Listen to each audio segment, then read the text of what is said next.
Isang bahay na siksikan, ang salita ng Diyos ay umalingaw-ngaw. Si Jesus ay nagtuturo, ang kapangyarihan ng langit ay naroon. May na lalaking may dalang pag-asa,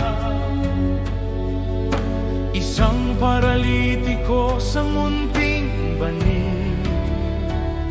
Walang daan sa pintuan, kaya sa bubong sila'y umakyat.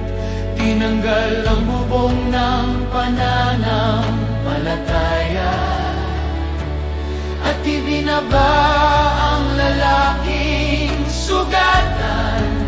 Nakita ni Jesus ang kanilang pananalig at nagsalita ang biyaya.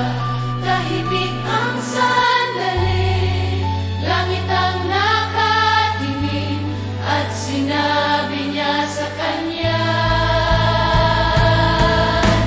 ang iyong mga kasalanan ay pinatawad. Ang iyong mga kasalanan ay pinatawad. Tumayo ka, lumakad ka ngayon, ang biyaya ay dumadaloy.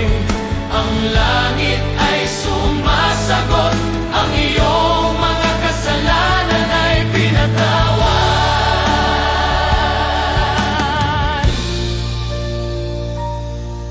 Bumulong ang mga guro ng kautusan. Sino ang makakapatawad kundi ang Diyos?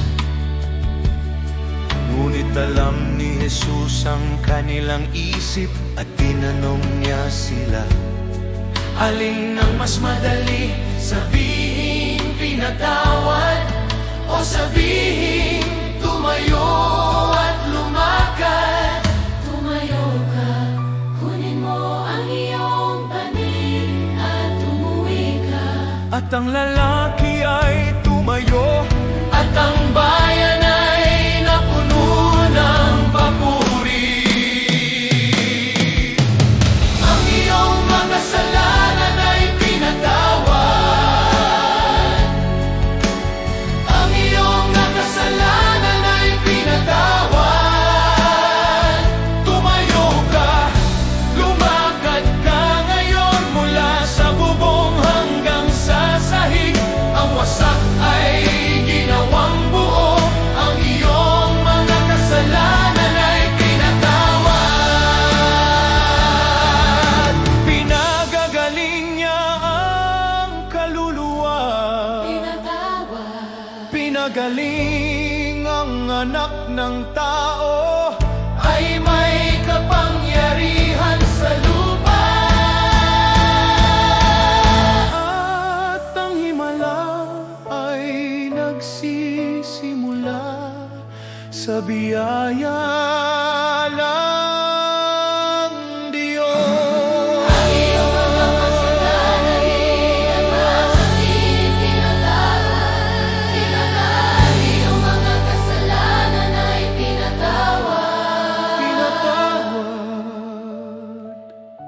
Pinagaling ang anak ng tao, ay may kapangyarihan sa lupa. At ang himala ay nagsisimula sa biyaya